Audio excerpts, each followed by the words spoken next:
یہ ممبر منسوب ہے میرے رسول کی طرف، ممبر رسول کہا جاتا ہے. خدا کی قسم، ممبر کی قسم کھا کے کہہ رہا ہوں کہ مقام محمد اتنا بلند ہے کہ لفظ نہیں ملتے بیان کرنے کے. ممبر کی قسم. یاد رکھو کہ تینوں آیتوں کو، سورہ احزاب، سورہ مزمل، سورہ مائدہ اور اب سورہ نحل، قرآن مجید کا 16واں سورہ، آیت کا نشان 89. یہ حوالہ اس لیے دیا کہ ترجمہ جا کے دیکھ لینا. وَيَوْمَ نَبْعَثُ فِي كُلِّ أُمَّةٍ شَهِيدًا عَلَيْهِمْ مِنْ أَنفُسِهِمْ وَجِئْنَا بِكَ شَهِيدًا عَلَى هَؤُلَاءِ وَنَزَّلْنَا عَلَيْكَ الْكِتَابَ تِبْيَانًا لِكُلِّ شَيْءٍ وَهُدًى وَرَحْمَةً وَبُشْرَى لِلْمُسْلِمِينَ.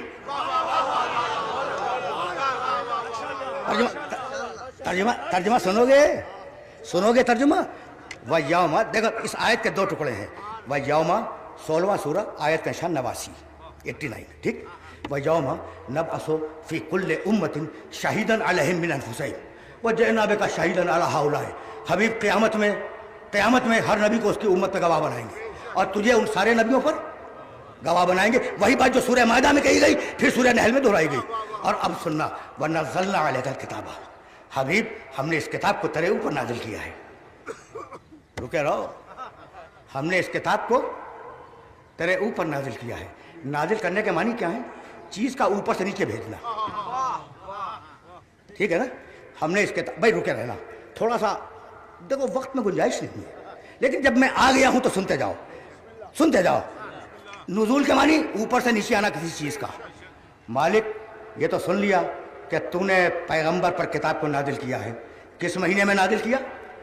کہا قرآن پڑھو، شہر رمضان الذی انزل فیہ القرآن. ہم نے رمضان کے مہینے میں اس قرآن کو نازل کیا. مالک رمضان میں دن بھی ہیں، رمضان میں راتیں بھی ہیں، تو دن میں نازل کیا یا رات میں؟ کہا پھر قرآن پڑھو، انا انزلناہ فی لیلۃ مبارکہ، ہم نے اسے مبارک رات میں نازل کیا.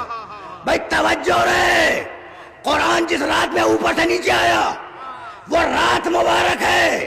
اور اب واپس چلو پھر قرآن کی طرف. سورہ بنی اسرائیل پہلی آیت، بسم اللہ الرحمن الرحیم، سبحان الذی اسریٰ بعبدہ لیلا من المسجد الحرام الی المسجد الاقصی الذی بارکنا حولہ.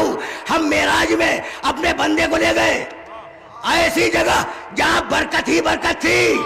قرآن اوپر سے نیچے آئے، رات مبارک ہو جائے. محمد نیچے سے اوپر جائے، عرش مبارک ہو جائے.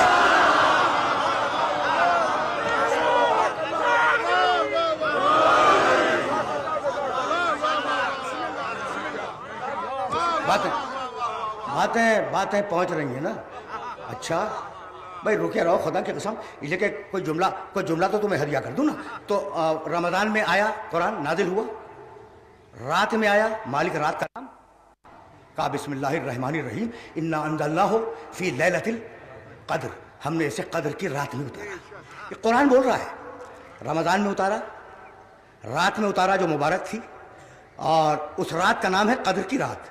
مالک اتارنے کا ذریعہ کیا تھا؟ کہا پھر قرآن پڑھو، نزل بہ الروح الامین، ہم نے اس قرآن کو جبریل کے ذریعے اتارا. پہنچ رہے ہو؟ قرآن ہی قرآن پڑھ رہا ہوں میں تمہارے سامنے.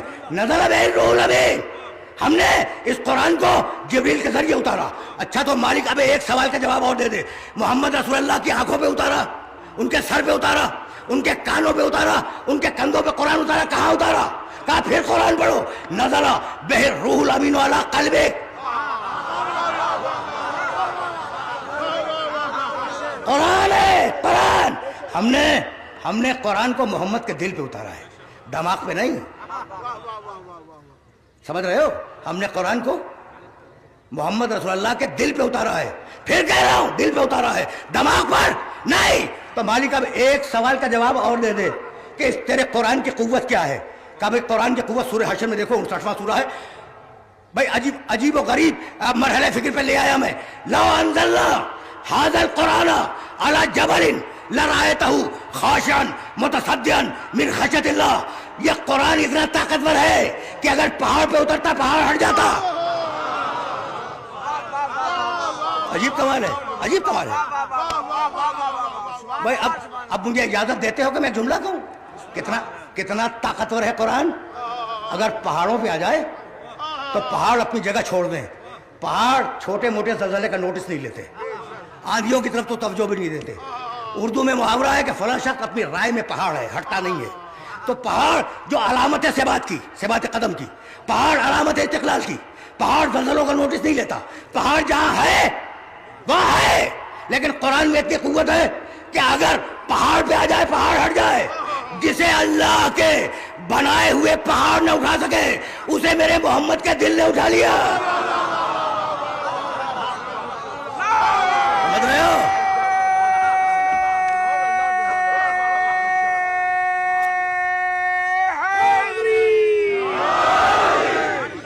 بڑی بڑی بڑی بڑی مجبوریاں ہیں، دامن وقت میں گنجائش نہیں ہے، بڑی مجبوریاں ہیں. لیکن اب جملہ تو لیتے جاؤ. جسے پہاڑ نہ اٹھا سکے اسے میرے محمد کا دل اٹھا لے. تو مجھے جملہ کہنے کی اجازت ہے. جس کا دل اتنا مضبوط ہو اس کا دماغ کمزور نہیں ہو سکتا.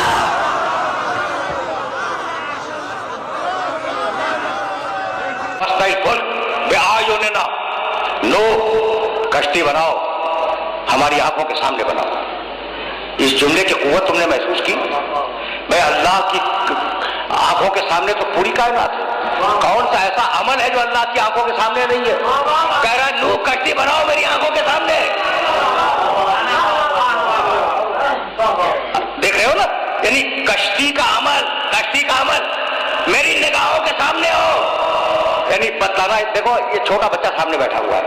اب اس کا بزرگ، اس کا باپ، اگر یہ بچہ اجازت لے کہ میں کھیلوں، کھیلنا چاہتا ہے بچہ تو کھیلنا چاہے گا، میں کھیلوں، تو باپ کہے گا کہ دیکھو کھیلو مگر میری نگاہوں کے سامنے کھیلو. نگاہوں کے سامنے چھوٹا کنٹرول میں رہتا ہے. نگاہوں کے سامنے چھوٹا کنٹرول میں رہتا ہے. وسائل کھول پیایوں نے نا، بھائی سننا خدا کی قسم سننا، وسائل کھول پیایوں نے نا. نو کشتی بناؤ ہماری نگاہوں کے سامنے بناؤ. یعنی کشتی جو بنے گی تو نوح کا کشتی بنانے کا عمل اللہ کی نگاہ میں رہے گا. اور اس کے بعد جانتے ہو کیا کہا؟ وحینا، اور ہماری وحی کے مطابق بناؤ. کشتی بناؤ ہماری نگاہوں کے سامنے بناؤ اور ہماری وحی کے مطابق بناؤ. نوح کے ایک عمل کے لیے کہا کشتی بناؤ ہماری نگاہوں کے سامنے. پورے قرآن کو دیکھنے کے بعد بات کر رہا ہوں میں. بے اعیننا، اس جملے کو ذہن میں رکھنا. بے اعیننا نوح کشتی بناؤ، بے اعیننا ہماری نگاہوں کے سامنے بناؤ. تو نوح کا ایک عمل اللہ نے کہا ہماری نگاہوں کے سامنے رہے. اور اب میرا نبی وَاصْبِرْ لِحُکْمِ رَبِّکَ فَإِنَّکَ بِأَعْیُنِنَا، ہمیں اپنی زندگی کے ہر لمحے میں وحی الہی کا انتظار کرو. فَإِنَّكَ بِأَعْیُنِنَا، تمہاری پوری زندگی ہماری نگاہوں کے سامنے ہے. نوح کا ایک عمل نگاہوں کے سامنے، میرے محمد کی پوری زندگی اللہ کی نگاہوں کے سامنے. تو جس کی پوری زندگی اپنے خالق کی نگاہوں کے سامنے گزر رہی ہو اس کی